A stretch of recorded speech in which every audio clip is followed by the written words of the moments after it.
चुनाव प्रचार के अंतिम दिन उन्नाव के रामलीला मैदान में आयोजित जनसभा में मुख्यमंत्री ने सपा पर जोरदार हमला बोला।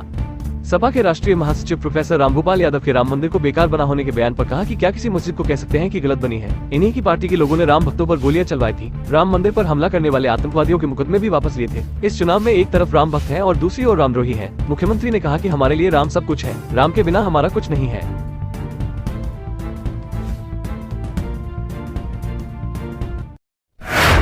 रोड शो के जरिए कार्यकर्ताओं में जोश भर गए अखिलेश, बोले आने वाली पीढ़ियों का भविष्य तय करेगा चुनाव। लोकसभा चुनाव 2024 को लेकर जिले में चौथे चरण के तहत 13 मई को मतदान होना है। शनिवार को प्रचार के अंतिम दिन समाजवादी पार्टी के राष्ट्रीय अध्यक्ष व कन्नौज से पार्टी के प्रत्याशी अखिलेश यादव ने रोड शो किया। विधुना के भगत सिंह चौराहा से एरवा कटरा तक के 16 किलोमीटर के रोड शो में जगह जगह भीड़ देखकर उन्होंने कार्यकर्ताओं में जोश भरा।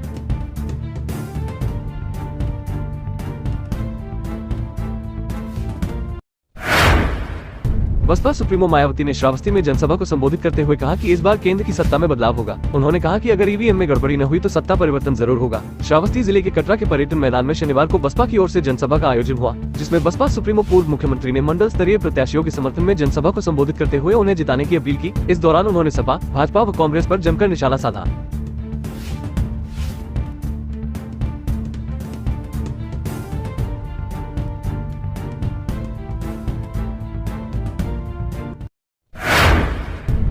महरौली में केजरीवाल ने किया रोड शो, बोले तिहाड़ में भाजपा ने बंद करा दी मेरी दवाएं। दिल्ली के मुख्यमंत्री अरविंद केजरीवाल ने कहा 4 जून को इंडिया गठबंधन की सरकार बनेगी। हम दिल्ली को राज्य का दर्जा देंगे और हम अपना उपराज्यपाल बनाएंगे। भगवान ने मुझे 21 दिन दिए हैं। इस तानाशाही को खत्म करने के लिए मैं 24 घंटे काम करूंगा, देश भर में यात्रा करूंगा।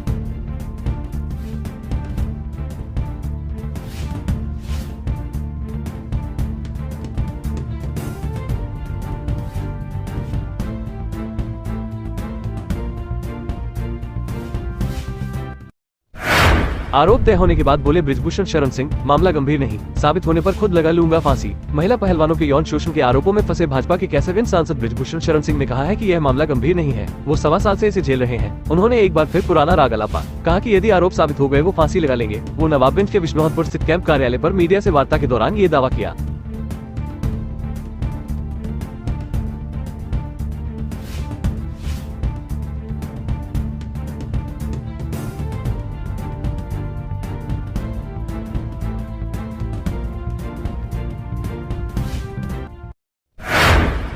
कांग्रेस नेता राहुल गांधी और सपा अध्यक्ष अखिलेश यादव 17 मई को अमेठी और रायबरेली में संयुक्त रूप से जनसभा को संबोधित करेंगे। इन सीटों पर 20 मई को मतदान होगा। रायबरेली और अमेठी लोकसभा सीटों पर जीत के लिए कांग्रेस नेता प्रियंका गांधी लगातार नुक्कड़ सभाएं कर कांग्रेस के पक्ष में वोट करने की अपील कर रही हैं। इन सीटों पर अब राहुल गांधी और अखिलेश यादव भी संयुक्त जनसभा कर कांग्रेस के पक्ष में माहौल बनाएंगे।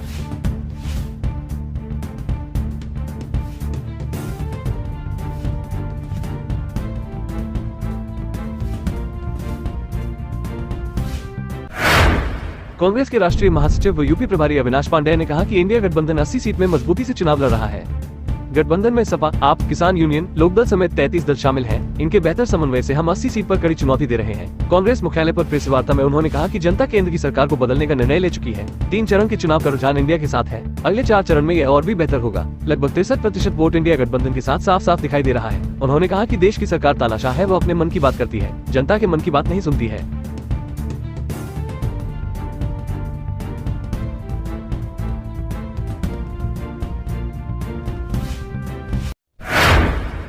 सुबह सपा प्रत्याशी अरविंद राजभर ने सरकार की गिनाई उपलब्धियां। कल नामांकन की प्रक्रिया पूरी की गई और बहुत ही सहजता और सरलता के साथ ऐसा घोसी लोकसभा के तमाम वरिष्ठ दिग्गज साथियों के साथ कल नामांकन की प्रक्रिया आप सबके सहयोग, आप सबके कृपा और आप सबके आशीर्वाद से संपन्न की गई। और उसके बाद आज प्रेस कॉन्फ्रेंस का रखने के पीछे जो कारण है, राजभर समाज ने किया ओम प्रकाश राजभर का विरोध। प्रकाश राजभर के समाज बुजुआ समाज है, जो समाज अपने वोट के अधिकार को नहीं समझता है। किसके साथ है? ओम प्रकाश राजभर के समाज वही लोग हैं, बुजुआ समाज, जो अपने अधिकार के बारे में नहीं जानते हैं। ओम प्रकाश के झंडा ढोने में, ओम प्रकाश में ही अपने समाज का या अपने बच्चों का निर्माण या अपने बच्चों का भविष्य देखते हैं। जबकि मैं राजभर समाज से कहना चाहूँगा, 2017 के चुनाव में ओम प्रकाश राजभर ने कहा था जो समाजवादी पार्टी को वोट देगा वो अपने माँ बहन से घात करेगा। मैं उन्हीं की बारी अयोध्या में गिरी विमान यात्रियों की संख्या जनवरी की तुलना में आधी रह गई फ्लाइट। कई डेली सर्विसेज हुई वीकली। रामनगरी के महर्षि वाल्मीकि अंतर्राष्ट्रीय एयरपोर्ट से उड़ान भरने वाली कई सीधी फ्लाइटों का संचालन इन दिनों ठप है। यात्रियों की कमी और विमान कंपनियों में हो रही उठापटक इसकी प्रमुख वजह मानी जा रही है। अयोध्या से चेन्नई और कोलकाता की रोजाना फ्लाइट मौजूदा समय में वीकली कर दी गई है। मुंबई के लिए भी सिर्फ एक ही फ्लाइट बची है, जबकि शुरुआती दौर में करीब 18 विमान प्रतिदिन रामनगरी से उड़ान भरते थे। अब ये संख्या घटकर आधी रह गई है।